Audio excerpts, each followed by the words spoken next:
And so we're getting close to wrapping this one up. And this particular one looks at business activity. So what do these elasticities mean again?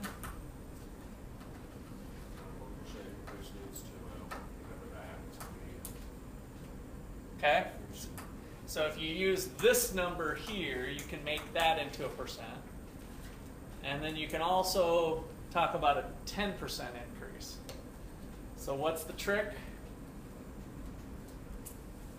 Why does it work? Why does that interpretation work that way from the formula?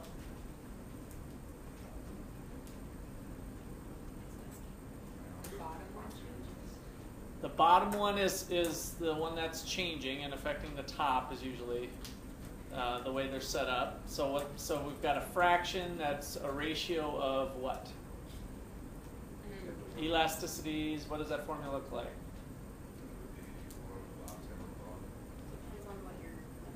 I'm just talking generally. In general, what percentage change? A ratio of percentage changes is all it is. So when you get into the estimation process, that it's really the rate of changes of things going on. So because it's a fraction, the way the formula is calculated, a lot of times we'll just see it like this. The elasticity is 0.1. Well, what does that mean? Well, we've got, if we go back to our percentage change in something over the percentage change of something else, then you got the interpretation off the top of your tongue, hopefully. A 10% increase in taxes leads to a 1% decrease. Good. Watch the signs. A 1% decrease in business activity. Yep. Full mouth. And so here we have a range of from the study, but that's how we got to start thinking about those elasticities. So I really want you guys to have that kind of like this. When you look at an elasticity, you immediately go to that interpretation, because it's one thing to memorize formulas, it's another thing to actually be able to speak intelligently about what the numbers mean. Katie? When do we use the, isn't it called like absolute value? Yes. When do you use it? So, good question. The absolute value thing is pretty much a convention exclusively for the price elasticity of demand. And it's because we got lazy. That's it. That's the main thing, is we just, if the elasticity was a 2, it's really a -2, and the law of demand tells us an increase in price leads to a decrease in quantity. So they're always moving in opposite directions, and so economists just kind of got sloppy and said, oh, the elasticity is 2, don't you know that? Rather than saying the elasticity is -2. So it's literally how we speak about it is when we often use the absolute value. Sometimes in the equations, when we're looking at that one formula, we might use the absolute value there. Otherwise, most elasticities, it's kind of safer to just leave the sign there, because again, we can calculate an elasticity for just about any variable. And so that absolute value thing is pretty much exclusive to the price elasticity, the own price elasticity. So if we had the price of peanut butter versus the quantity of jelly, then the sign might matter if they're complements or substitutes. You guys remember the direction of the sign on that? So if the price elasticity is a -2, are the two goods substitutes or complements? Complements. So the price of jelly goes up, and the peanut butter goes down. That's right. So negative sign. Okay, so for the box you put on there, Here? a 10% increase in tax leads to, and then what did you say? 1%. Because I'm using a 10 here, I got to slide this decimal place over. 1 on the top. Yep. Is. So if that was, So always go back to your. Go ahead, Max. if that was 0.20, it would be a 20% increase. Would be a 2% increase or whatever. So for the 0.6, the 60% increase leads to a 1%. Leads to a 1%. So here it is. So the elasticity of business activity to taxes is the percentage change in business activity divided by the percentage change in the tax. And so if you write it out, like this, percentage change in business activity, so the connotation, or the notation we're doing here is the first thing's the one on top, and the second one's the one on the bottom. And so then, if we put a 10 down here, and we know that the elasticity is 0.1, if the elasticity is 0.1, if I put a 10 down here, then I need to make this a 1/10. If I put a 1 down here, which I can do, a 1% change leads to a 0.1% change decrease. So it's good to actually have it as that's the range. Then we've got a Why'd they come 1 to Is 6%. that just a random range Yeah, that they this created for us? This was probably over multiple studies, and they got high estimates and low estimates, and so they're kind of saying, oh, because in this region we got a 1, in this region we got a 5, in another region we got, we tested 100 different regions, and all of the intercity locations came up with a 1 to 6% change. So for the 1.0, would it be a 100% then? 10, 1 decimal place, right? So a 10% change leads to a 10%, 1 to 1. A 10% change in the tax leads to a 30% chance, or a 30% change when we were looking in the intracity. And do you always do it from the bottom, the denominator? Like, It depends on what you're measuring. So that's what you have to be careful of. so if the question asks like a 30% increase in business activity leads to a 10% increase in tax? What is the elasticity? 3. Yeah. Yes. Okay. Yeah, so you can work the numbers backwards, yes. I'm just saying if we already knew that it was going to be 3, then that's when we would say at least Yeah. 10. Yep. Okay. All right.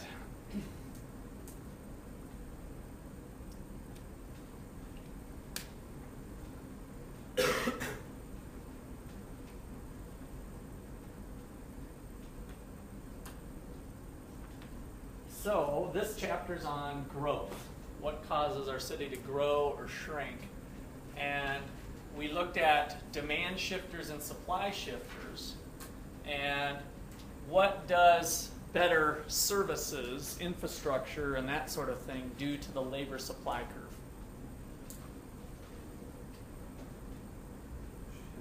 Shifts it out to the right, right? So a shift to the right. More people want to come to our city if we've got the nice sign in Overland Park or in Olathe, and nice roads to drive on, and nice street lamps, and nice this and nice that. So holding taxes constant, more nice stuff means greater labor supply. But if that's accompanied with taxes, what's going to be the effect? We've got two competing things going on with the tax rates and the services. So what these guys determined in their study was that as long as you are putting your tax dollars to these types of amenities, then that tends to be associated with growing cities. So that tends to see growth. If, on the other hand, you are putting tax dollars to redistributional programs, so maybe we're providing some low-income housing assistance, rent credits. There's lots of different programs that cities can do to try to help different groups. Then what the study found was that tended to inhibit growth. So you take a case study, you look at 2 cities. One tends to pursue more redistributional policies. The other one has a little more public services. You run a regression, you look at the results, the statistics speak to you. This is what they found. Okay. Questions or comments there? All right.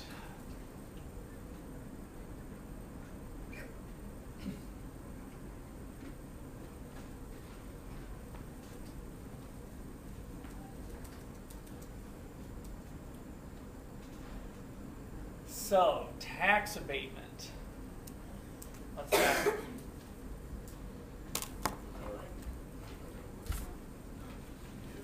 Chelsea, go for it. You get like an exemption, like they, the city or whatever, like get a corporation tax exemption for so many years, so they'll want to come to us. Good, for so many years. How do you know that stuff? From the reading, or did you have experience with them at your town or something? So I read it on Sunday evening, but I'd actually just talked to somebody that morning about it when I was just talking to somebody about my classes, and he brought up tax stuff, and so he just said that like sometimes it'll be like 10 years or something. Yeah, yep.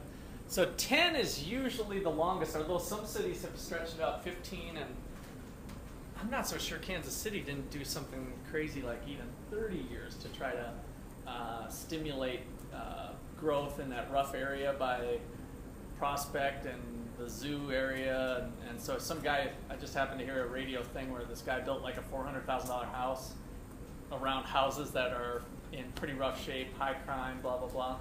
And one of the reasons, it was like a 25-year tax abatement, I think. So sometimes these can be on a sliding scale.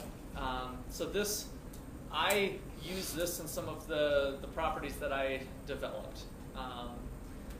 And it's kind of a funny thing.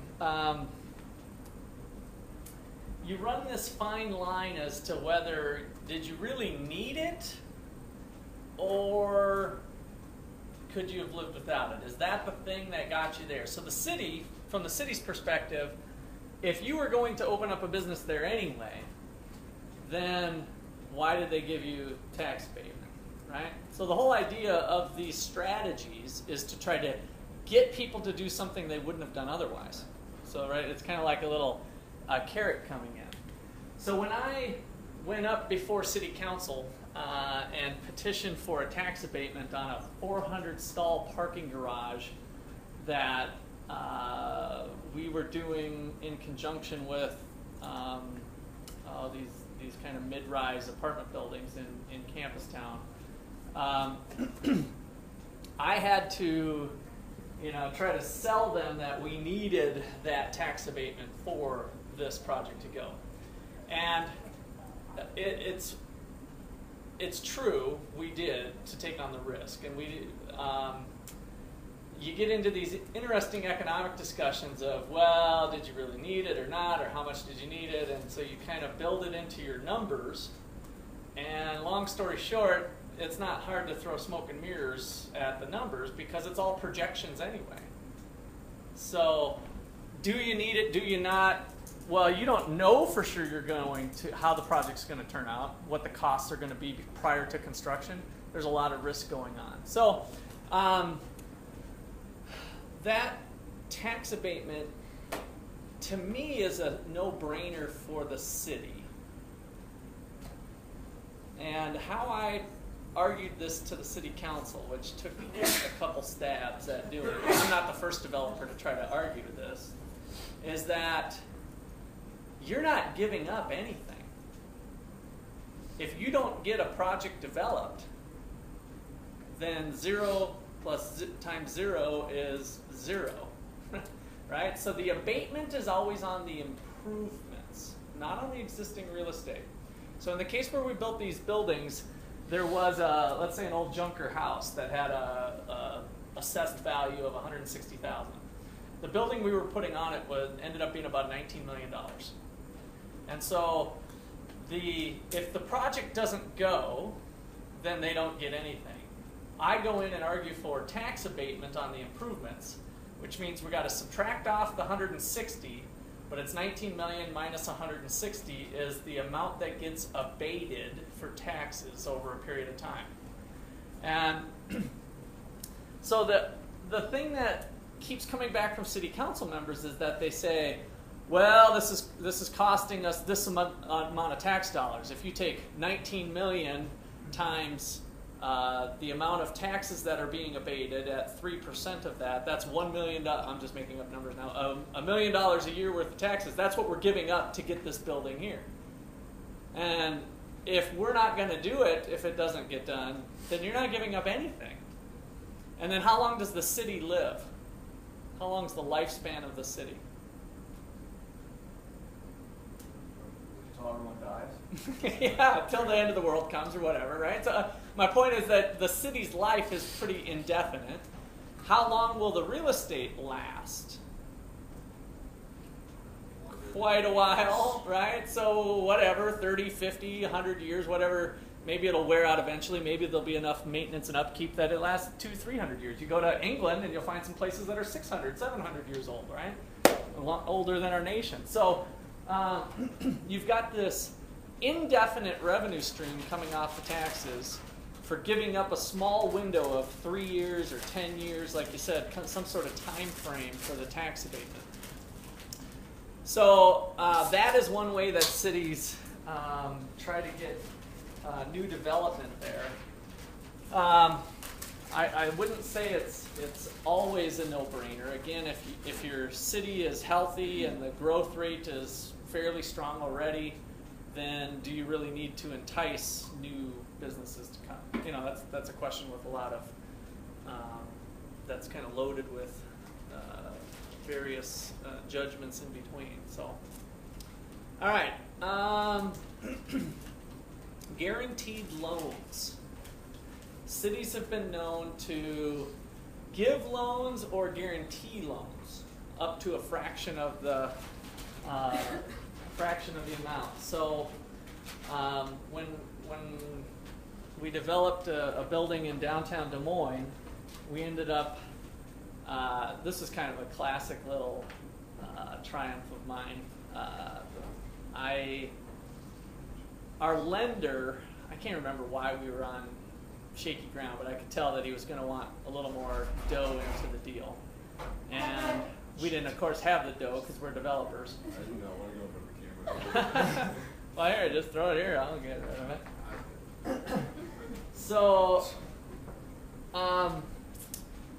the lender comes up and says we need a couple $100,000 more, and I had already been talking with the city for this guaranteed loan.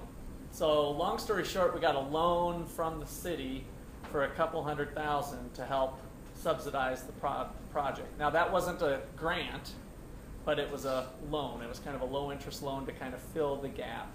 So that's another area that they can get into. They could just give grant money. If you get into tax credit housing and that sort of thing. So there's all sorts of these policy instruments that are floating around to try to get development started. All right.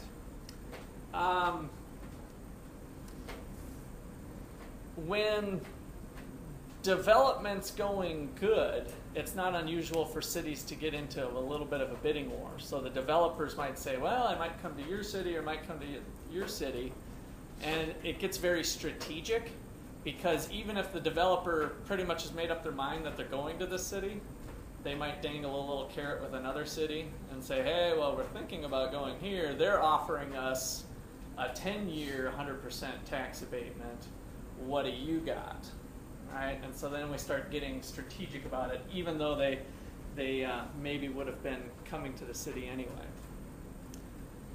So lots of interesting things. I guess I got kind of soured on all the politics and kind of cronyism part of city politics, and it can get. I don't know. I just didn't appreciate it. It's not a good, to me, it wasn't a good place to spend your efforts. There was other developers up in Ames that came to the table, spent $500,000 on new plans on how to redevelop around this quarry that was there, and the city of Ames they lobbied the politicians. They went through the whole thing. It took years, and they ultimately got shut down. There was another developer that was going to put up a mall out on the freeway.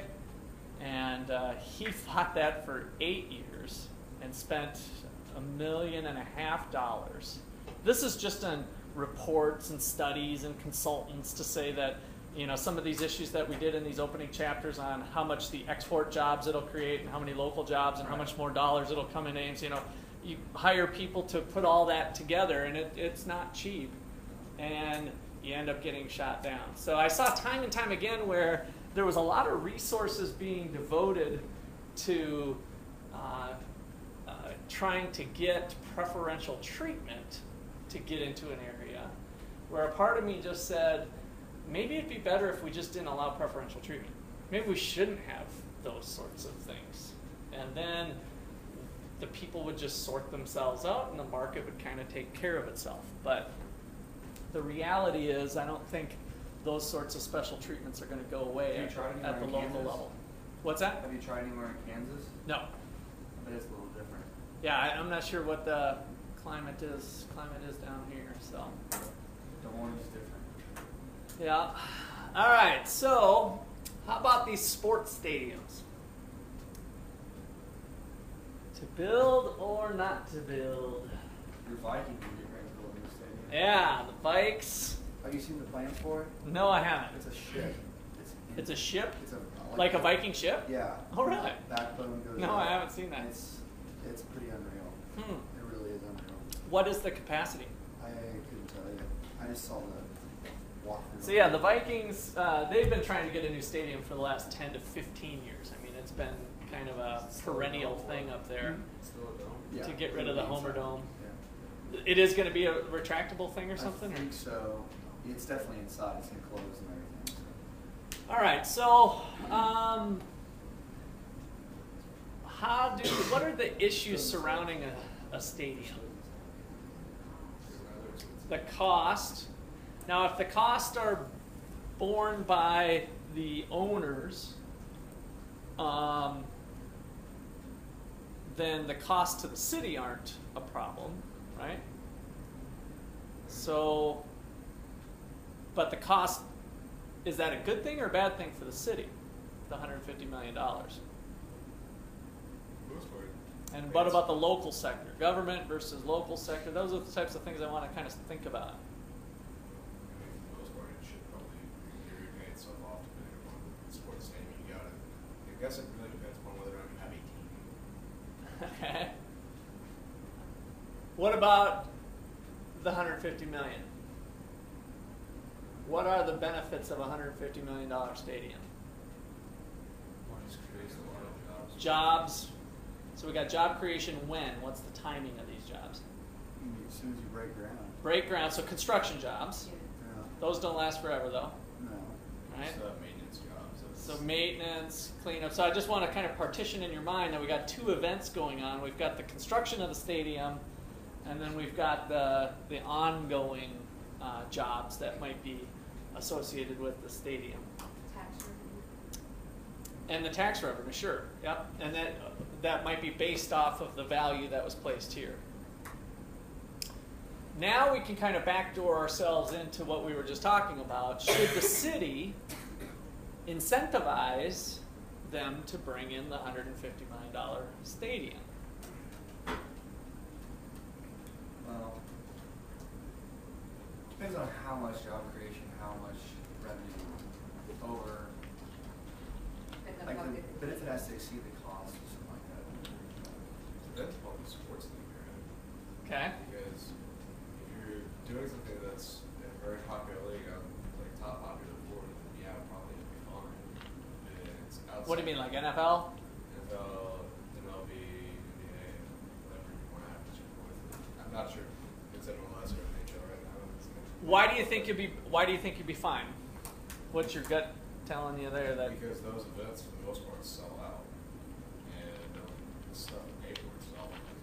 Because of the amount of people that are coming to your city to watch these events, they're going to be doing other things. Yeah. And stimulating the economy in your town.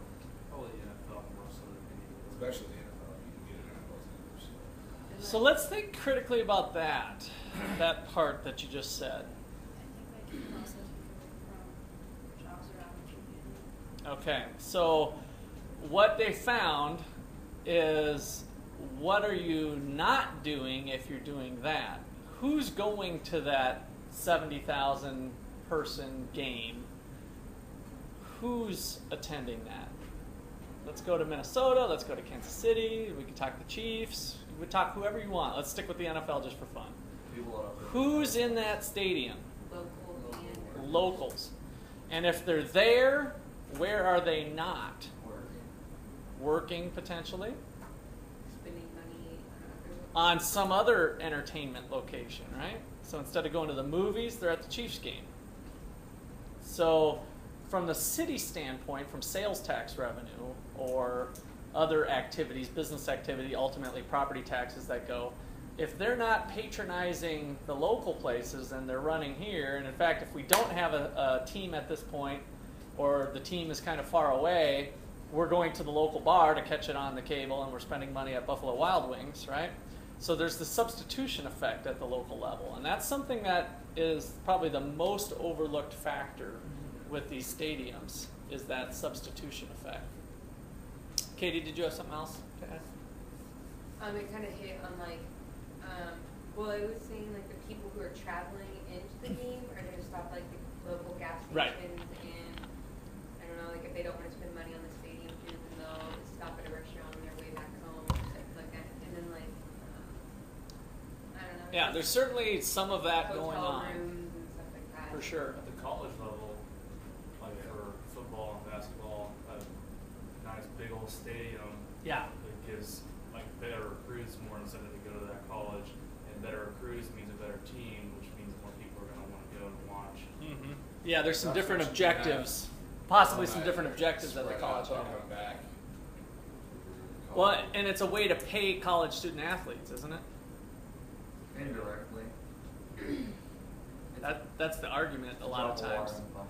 is that we give the student athletes, we can't cut them a paycheck, so let's give them a sweet training facility and a sweet locker room and maybe massages, and now KU is even setting them up in the sweet dormitories, brand new $1.6 million apartment building, right? Like Stanford, they have like the best off-campus living that you can even imagine. Yeah. Just the best. So it's a way to pay the athletes indirectly. It's a way to help pay them. So that's kind of a different story. I also think with college student sports, especially up in Iowa, since we didn't have a professional sports team, we get a lot of people driving longer distances. So then you get that import effect where they're spending money in Ames and they drove 3-4 hours to get there for the home games. So you get a little bit more of that. Where if we're talking the Chiefs, it's probably a large fraction of that. How many people does the Chiefs Stadium hold again? 70? 79, 80? You know, I bet a large fraction of that is all coming from the Kansas City metro area. I have no idea what that is. I bet they have data on that, but it's a draw there. Okay, any other comments? Yeah, that was a good one with college sports.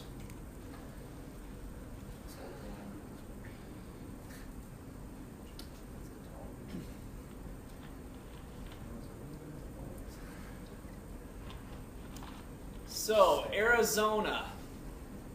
Got that sweet stadium with the, isn't that the one with the turf that goes in and out on the rollers?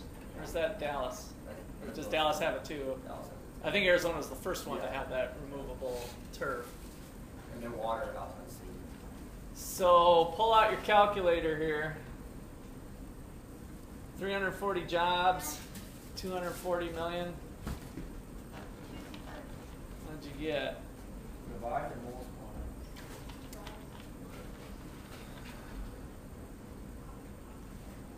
Finding out how much each of these jobs are. 1.42. 1.42? Awesome. That doesn't sound quite right. Wait, Sorry, what are we supposed to be doing? 240 million divided by 340 Oh, I got jobs. 666,000. That sounds probably a little better. All right, $666,000 per job. So, how good of a deal does that sound for a job generator? Is that really how much money they're making? This is. That's how much each job would cost. That's how much the Oh, cost of the okay. job is. So when we do it for job reasons and we kind of incentivize putting money on the table, again, I suspect that some of these benefits, again, without looking carefully at the study, might take into account the thing that I was just telling you about, where they include the tax abatement in that number. But if the stadium never came, they would have not had that. See what I'm saying? So I'm not sure what that 240, but kind of any way you slice it, 340 jobs isn't a ton Yeah, but for that kind of money being. The Vikings play on Sundays, which means that it's only one day of the week that people are going to be at the game. You're still going to have the amount of people going bars to watch the game. I don't see how that's necessarily an argument. Well, in Minnesota's thing, that's kind of even changes the story because we have an existing stadium, right? So then we're really not adding much at all. The new stadium is an all-purpose stadium. I forgot about that. Yeah, and there's other events and stuff that are those are usually minor impacts to the overall revenue stream.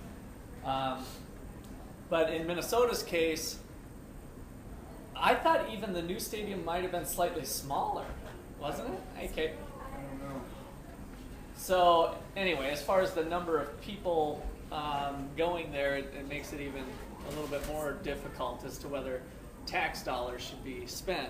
They're They're supposed to be somewhere. Yeah, I saw a little bit of flurries coming down. So in the intermediate class, in the intermediate textbook, I told you about my buddies who estimated the value of the Vikings in Minnesota was a consumer surplus estimate. That you guys remember that at all? So I had a couple guys that I went to graduate school with estimated that the average benefit for each Minnesotan, notice how I say Minnesotan, for each Minnesotan was $542 was kind of their willingness to pay on average to keep the Vikings. So they would be willing to pay whether they were a fan or not, or some of them it was whether they were a fan or not, because they surveyed people who weren't fans but they liked the idea of having a professional sports team in Minnesota, because you still have that agglomeration effect and maybe this culture effect of Vikings and whatnot, and so that's what they estimated, is that they were willing to pay $542. So the Minnesota state legislature took that into account as they're thinking, how much incentive should I give the Viking owners in terms of tax dollars to build this new stadium? And so that was part of what was on the table. Those are good friends to have. Sure. Who? My buddies? Yeah, to be able to do that. Yeah, well, the guy, the one of them, Dr. Skip Crooker, he's the dean now at Central Missouri State. He kind of helped me get through econometrics class quite a bit. He was our statistics guy, so if I ever have a statistics issue, then I'll ship it off to Skip. So yes, it is good. It's good to have friends like that. All right. So let's talk the environment. Environmental policy, regulation, tax, kill pollution. What do you figure happens with supply and demand for labor? If we tax pollution, let's say, what are your predictions if we have some environmental policy?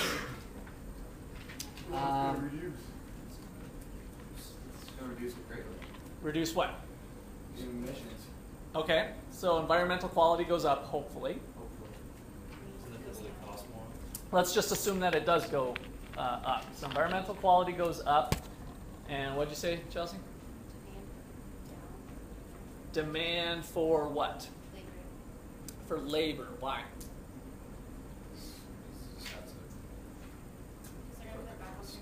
They're going to cut back on production. So for the polluting firm anyway, so the story would be that we have an industry that's a polluter, and maybe we've got big smokestacks coming out.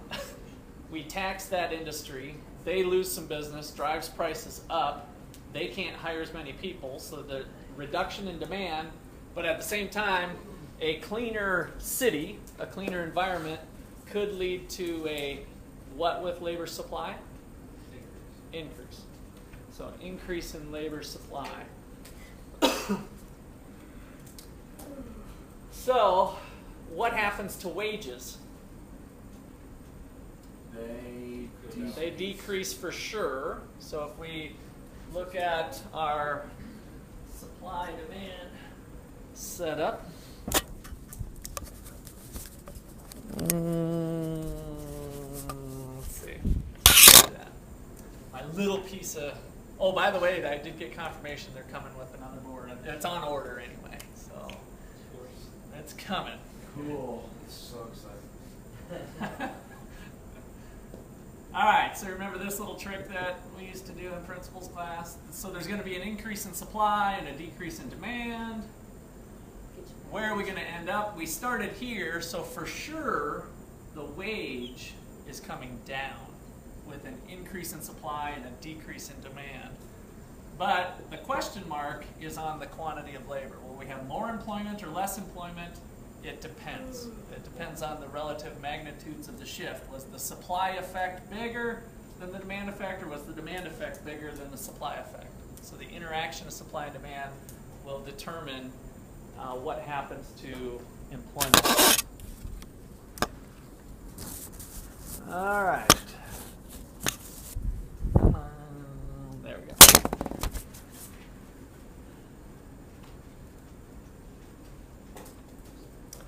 So there's our picture. This one's showing a supply effect that exceeds the demand. My picture's, I think, better, but shift size matters. Which effect's going to be more? Now, what sort of economic data do we turn to think about shift size?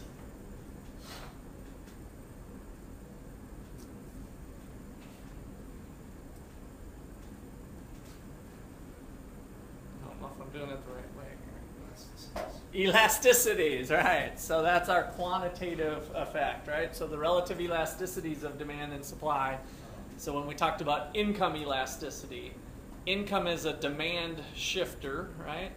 So these shifts are related to the underlying elasticities, the sensitivities of the quantity to the change in prices or the change in whatever the variable is. So we haven't talked about distribution as much.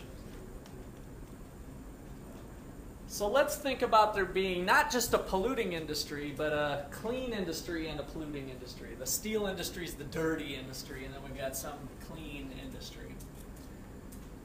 So steel gets hit with the tax. Why does the wage go down for both?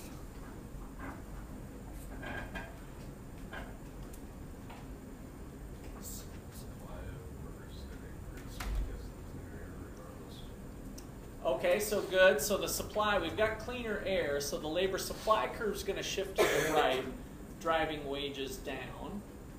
Okay? So both of them are going to bring down for that, from that point. What about the laborers in the city? We talked about this once before. Across industries. Are there only clean laborers, and there's only steel laborers, and that's all they can do? There's a fixed pool of both. There's going to be an increase in unemployment due to one of the industries cutting back. Okay, so there's some substitutability between the two industries, right? And one having a higher opportunity cost. What's your opportunity cost? So one going down, there might be migration, but they're going to tend to move together in that respect too. So there's a couple things going for the wages going down. How does the distribution of workers change? The distribution among the steel industry and the clean industry. What's the distribution of workers in our fixed pool, in our region? How does the distribution of workers change? Higher percentage works in cleaning, lower percentage works in steel. Okay, lower in steel, more in cleaning, right? So we're just kind of thinking about the shifts that are going on based on this policy.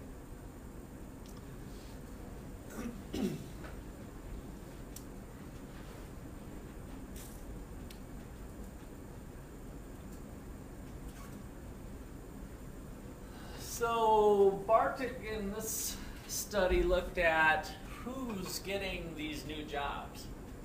So a city has a growth of 1,000 jobs. Where do they go? We've got some unemployed people. We've got an existing pool of people. what's the labor force? People who are actively seeking employment or employed. Okay, so the people who are in the labor market, so there might be some people that enter the labor force that were living in the city already. So original residents who are not in the labor force, that's kind of an interesting one. So as the city's growing, people say, you know, maybe I should go out and work, right? I'm kind of quasi-retired, but there's this new job, maybe I should jump into working again. Does that include people too who are maybe like coming into working age that weren't originally in the working age? Or is that more just people that start searching for jobs that weren't searching? It's more for people searching for jobs that weren't searching. What depicts searching for jobs? How do you?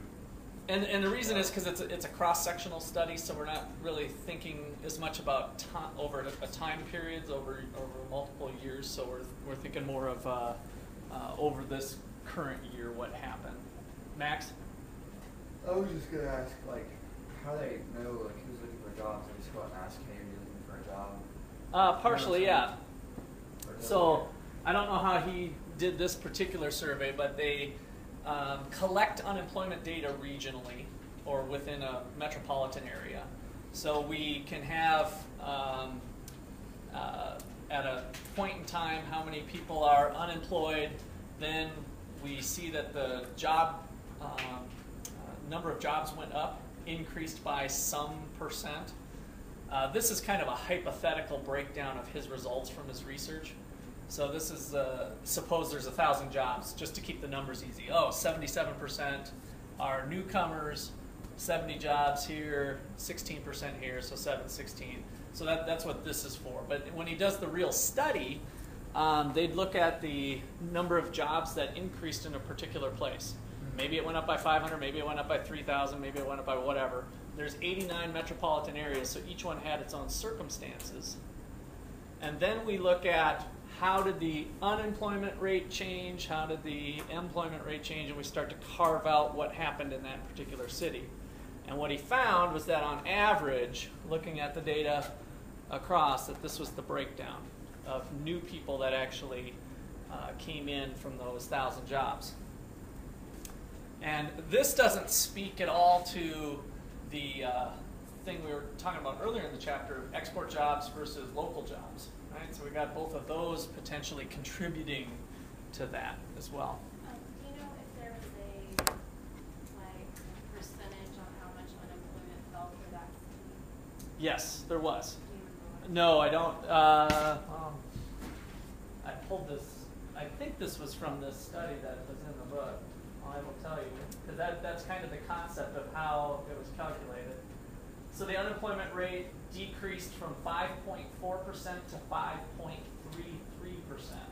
So very small, and that's what's picking up part of this 70 job thing. And that was on average. Okay.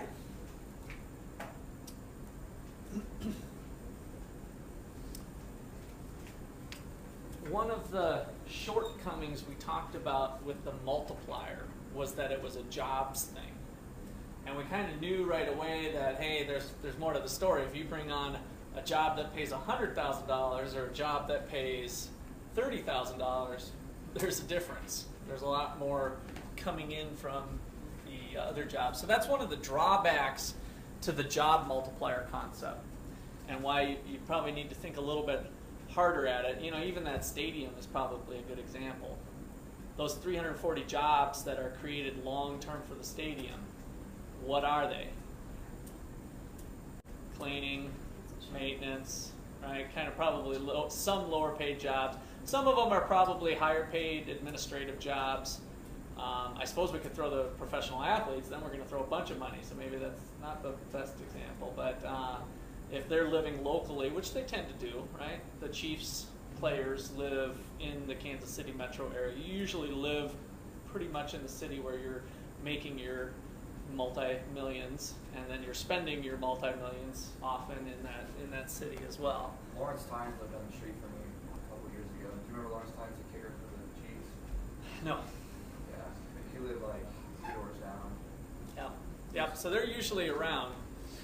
So Yeah. what he did here was to think about, well, where does the real income come from? And we've talked about the competing forces of nominal wage and living costs. So as there's congestion, we got living costs going up, and there's a balance there. But there can be an increase in the real wage from that effect. Promotions. I thought this was the interesting one, and I thought back to what went on in Iceland. I'm not going to show the video, I guess, at this point. I don't think it's completely relevant for the whole course. Trying to remember what class I did the Iceland video in. Do you guys remember me doing video for Iceland? It was. We did it in business ethics, I think. I think it was in ethics. Yeah. So Iceland's an interesting one. They prior to the financial crisis, they ended up being kind of a financial hub of doing loans and stuff around the world in the global capital market. I went to Iceland in 1990 something, 5 or 6. Oh no, Dana was pregnant. 1997. And so I saw what Iceland was like in 1997. And so these videos really spoke to me because in 1997, Iceland was just this kind of, fishing community. Everything kind of centered around caviar and salmon, and there was these hot springs and just a small little village. And over the next 10, 20 years up through prior to the financial crisis, they started becoming this financial center. And they showed stories of people who were fishermen that came in and started becoming loan mortgage brokers. And they didn't have any education for it, but they just needed bodies to help fill these positions. And so even if they were an entry-level bank teller, let's say, at one of these places, they would quickly get promoted if they showed some ability and start getting higher and higher pay. So I thought this was kind of an interesting one on how there can be growth effects. It's not always negative. Of course, Iceland ended up imploding in the whole business, and everybody who was a mortgage broker is now back to being a fisherman type of thing. But there could be real sustained growth that way too for real income as economic growth occurs within the city. Okay, and then again, another part of his study was just thinking about who gets helped in terms of real income. We saw this in a previous study too, right, where the less educated, the high school dropout or the high school graduate got helped more than the college graduate from the knowledge spillovers that went over in the city.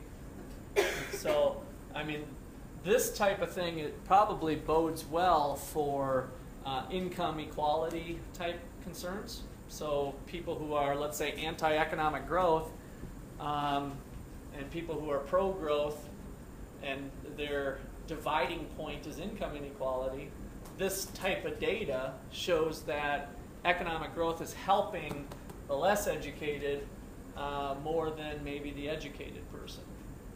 And then we can get into demographics and other things. Okay. Let's do a problem.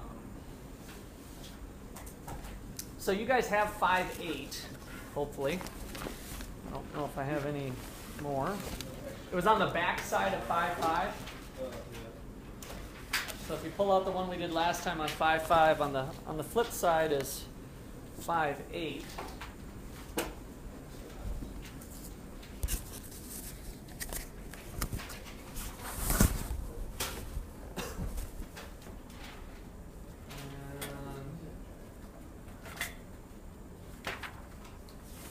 Go ahead and start working on that problem.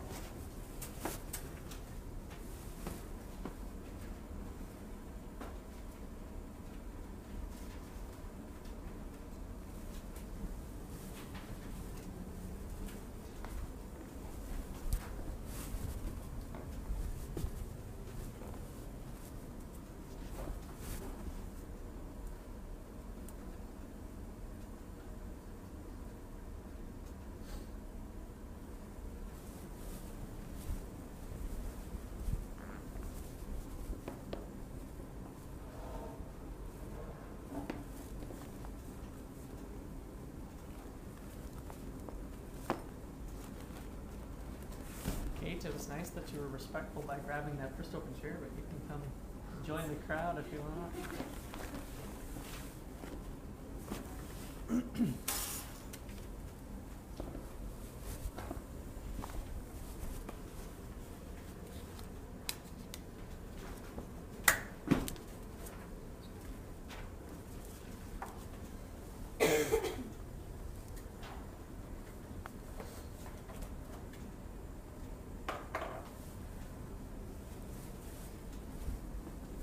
Okay, you gotta get your elasticity goggles on right away.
Which one?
That's a good okay. Oh, yeah.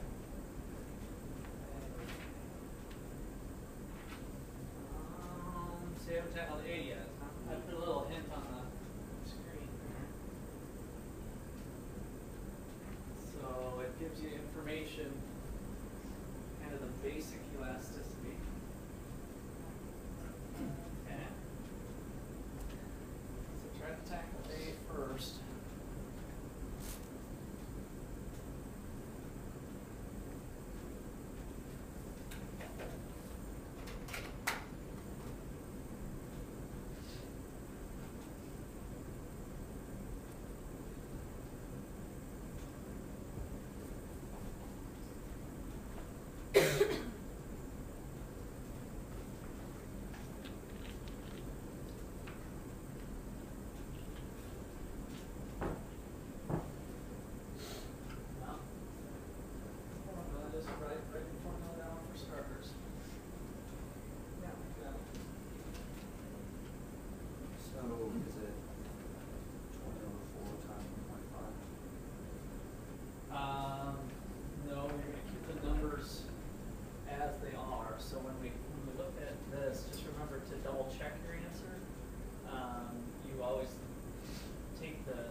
All that.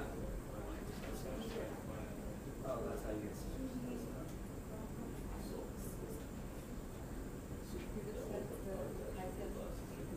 Right.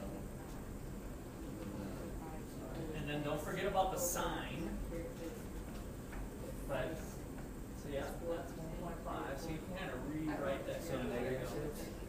We're looking for, the question's asking for the total output will decrease by what? So we're looking for that. What's this? I think it's negative. So we have decrease, it's just 6. Yeah. Decrease by 6. Right.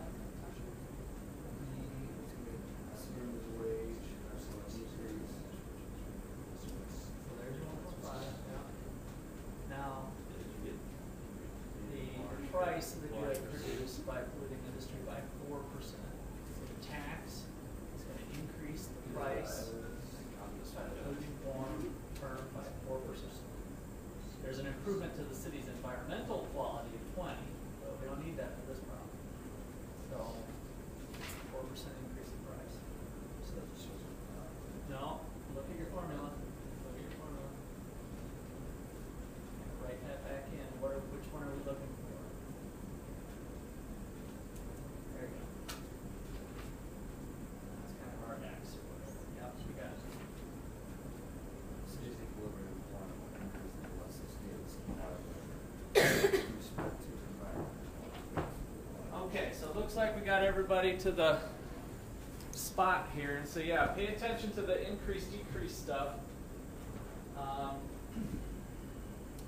When we rewrite this, technically you guys should have put this, negative 1.5 equals the percent change in quantity demanded over a positive or negative percent change in price. Positive. Isn't two positive things. So then we get the 6% negative. So strictly speaking, if we're really focusing in on the equation, that's our answer. And then go back to the way the question's worded, the decrease by 6%. So that's what the equation spits out. Now that matches up with the interpretation that we're looking for, which is the decrease by 6%. Now, just for fun, the question doesn't ask for this, but what's the interpretation of this 1.5? Just to make sure we're all... Increase in price is a 1.5% decrease in quantity. Okay. Or somebody give me the 10% version. A 10% increase, 15% decrease, right? So we can always just put that number over 1. That's what John did. Just put it over 1. A 1% increase in price leads to a 1.5% decrease in quantity. Or the 10% version would be put this over 10, but then I got to shift the decimal place over. A 10% increase in price leads to a 15% decrease in quantity demanded. Starting to sink in? That's the interpretation every time. So start to get comfortable with that. Can we go over D? So yeah, we'll work through the whole thing here even. So city's equilibrium wage will decrease. So that's what we looked at before, because the supply curve will shift to the right, demand curve to the left. The city's employment will increase if the elasticity of supply of labor with respect to environmental quality is relatively large. All right. So we didn't calculate that elasticity. It's left kind of soft here, but we had this, there's this environmental quality is increased by 20%. Maybe some economists got creative on what that means. There's less parts per million of some pollutant going into the air or something, but somehow they're measuring environmental quality. Maybe it's some sort of subjective index of environmental quality. How do you feel about the environment of the city this year versus last year or whatever? They get some survey data. Hopefully they've got some sort of hard science behind it, but they leave it up to economists with enough assumptions. We'll come up with a number like that there was a 20% increase in quality. And then we can look at the migration flow into the city. If the labor force went up, the labor force went down, how sensitive is the that variable to the increase in the labor force. Now, if the labor force went up by 10%, did they all come because of the quality of the environment? No. There's probably a zillion things that they might have come for. But economists have some basic things that they came for, and those are our supply shifters.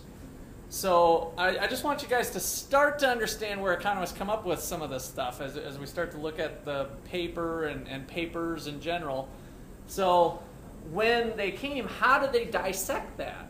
How do they know what the environment contributed to the labor movement versus the fact that they had a nicer road that they improved, or that they added a water park, or that they did something else? You know, how do we dissect that stuff?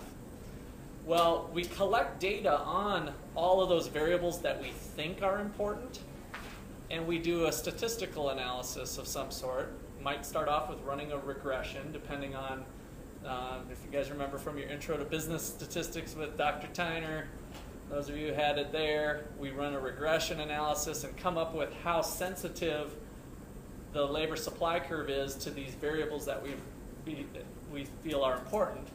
Some variable was measuring environmental quality, and then we can start to estimate its effect on labor supply. That's how economists go about doing this, but it's all in one big shot. We look at the data, we shove it into a computer, the program burps and farts and kicks out some smoke, and then a spreadsheet comes out and it says the elasticity of demand is 1.5. The elasticity of this, those elasticities come out from the statistical reports that are generated from running it through.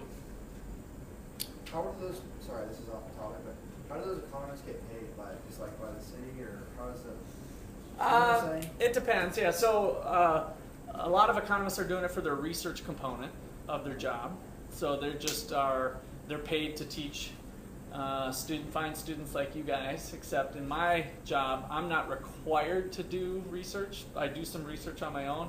But at other institutions, especially a place like Iowa State where I was from, if you're on a full-time track, you need to be, it's kind of a publish or perish type environment, so you'll move to other places if you're not, and some of the top tier schools. So when we talk about Stanford, Harvard, and some of these places where you'll see this research coming out of, part of it's driven by the competitive environment that's created in academia of this publish or perish. And so they are not necessarily hired by the private sector to do it, but their job kind of depends on it.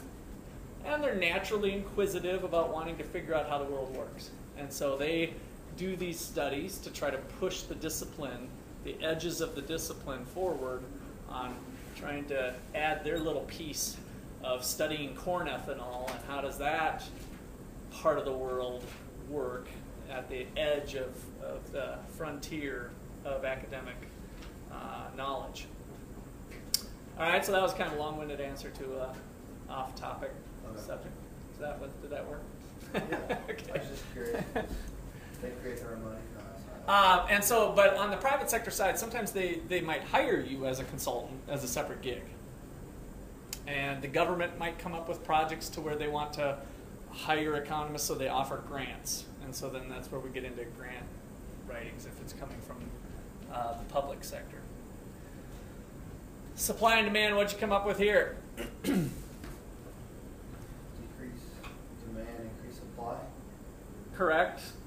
And what about the magnitudes to get this result here, though? Demand skew.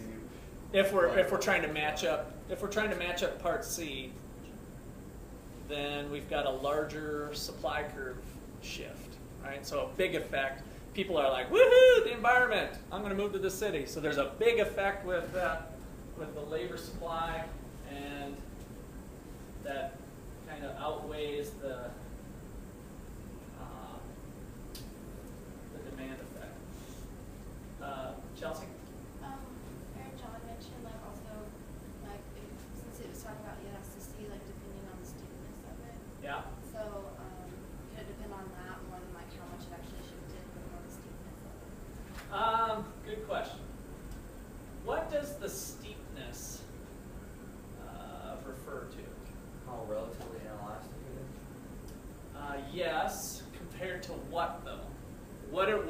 measuring when you talk about steepness in a curve?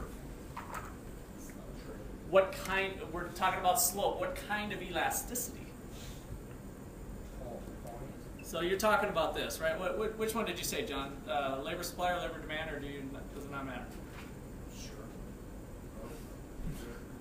I think I said that So you're kind of bringing up this, right? Is it case A or case B? Oh, no, Is that what you were thinking? The no, steepness? I still meant the shifting of it, but like, could it depend more on whether like if you had demand was relatively inelastic and your supply was relatively elastic, Yes.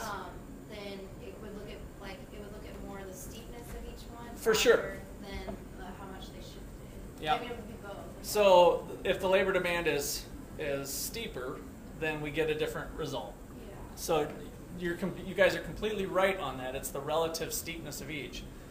But this effect here is a shifter effect. And so that's the part I wanted to be clear about. What elasticity are we talking about, whether the supply curve looks like this or this? What are the variables?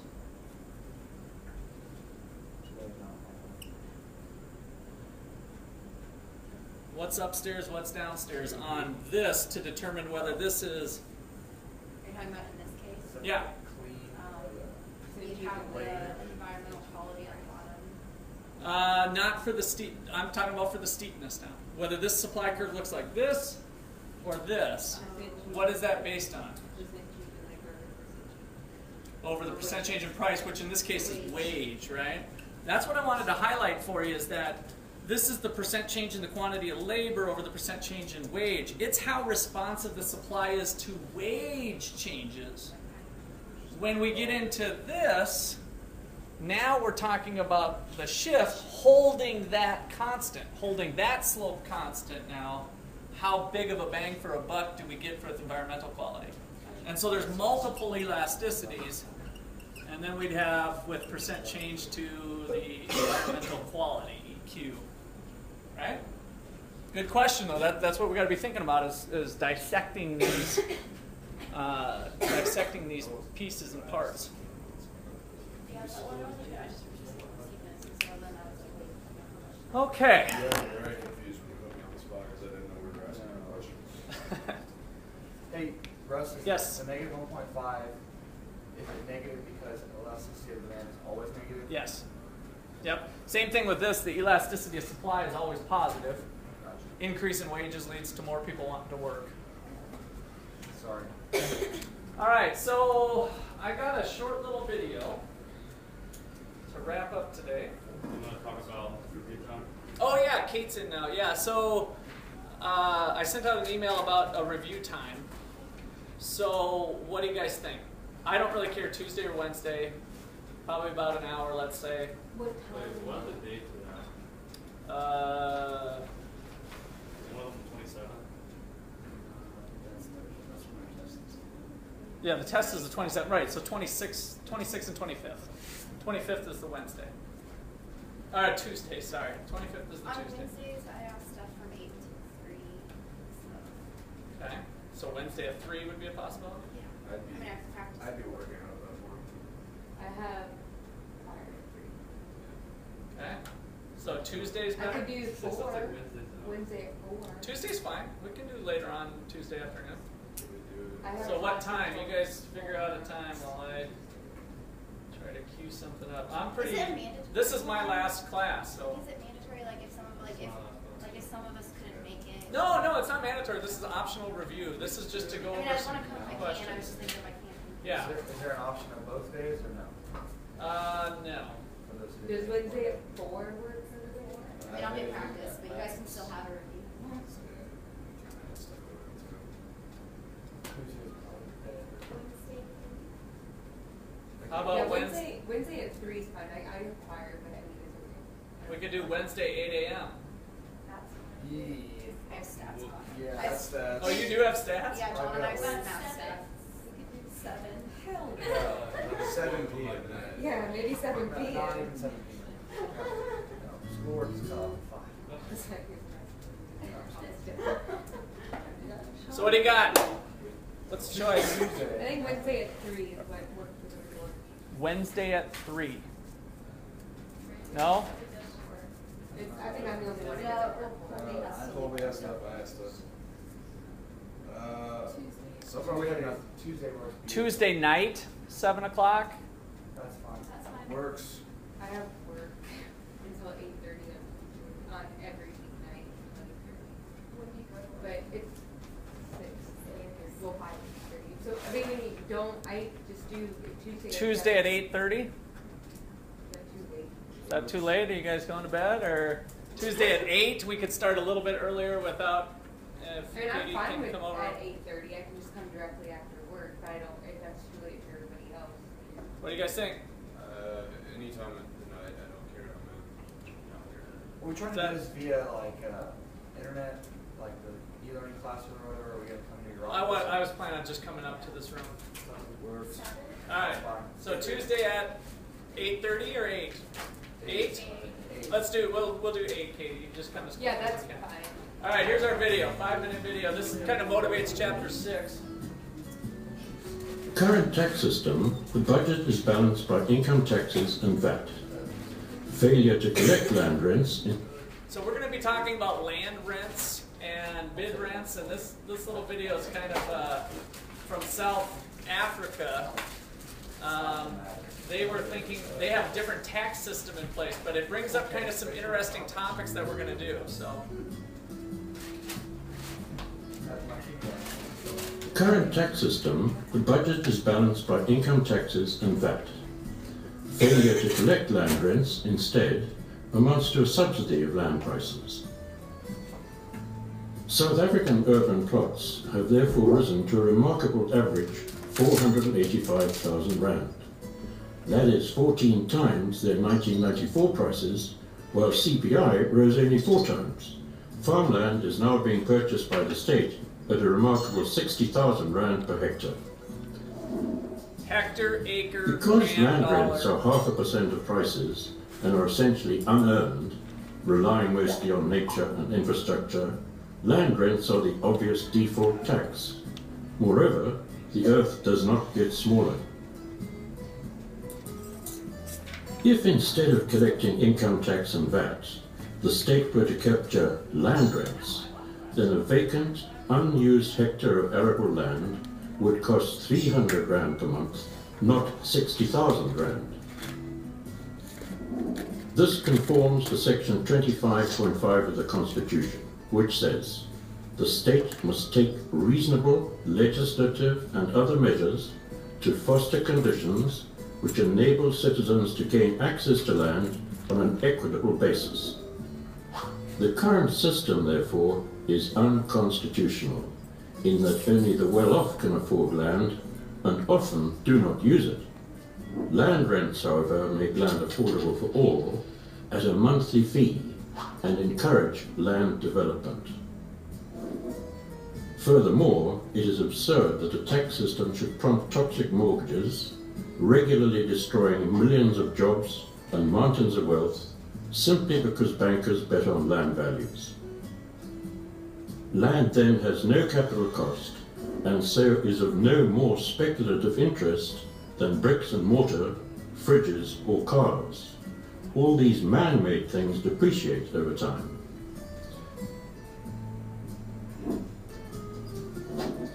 Currently, when we tax incomes and consumption, that is VAT, we raise the cost of property, capital, employment and trade. The alternative land rents are a user charge, like site value rating, and lower all these costs. It is senseless that income taxes mean that those who work 12 hours a day pay more to the state than their 8-hour neighbours. With land rents, you pay a monthly rental for your houses and workplaces. Should your profits increase, land rents remain unaffected. In contrast to income taxes and VAT, land rents are determined by the benefits of nature, infrastructure, and services, not on productivity. The state has no more business stealing from their own people through income taxes and VAT than they do shooting them. Vacant arable or rundown lands currently amount to some 10% of the area of South Africa, but generate no revenue through income tax or VAT. Many South Africans simply advance money to the state as taxes and then sit back and wait for land prices to rise in recompense. Land rents ensure that owners develop in order to pay the rent. There is no capital appreciation. With farmland valued at 60,000 rand per hectare, income taxes, high labour costs and VAT have resulted in mechanization. This has reduced formal agricultural jobs to 600,000. It also produces 13 times more carbon than small farmers use to produce the same yields. Because land rents reduce land costs to a monthly rent, eliminating income tax and VAT, this lowers the cost of labour and capital. It creates an environment ripe for job creation. It can be argued that under a land rent regime, the entire 5 million unemployed could be producing organic food for all of South Africa on 1,200 square metre plots. Land rents allow South Africans access to enjoy dignity, freedom, housing, and lastly, a choice not to be employed by others.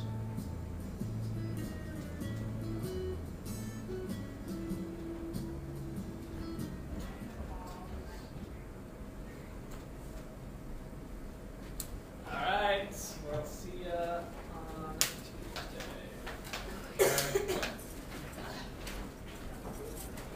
You said chapter 5 problems, correct? Yeah, other than 5 and 8, which we did in class. Okay. Tell us all about that. What? You had that nice soothing music and everything too. I thought, yeah, this is Nice kind and of relaxed.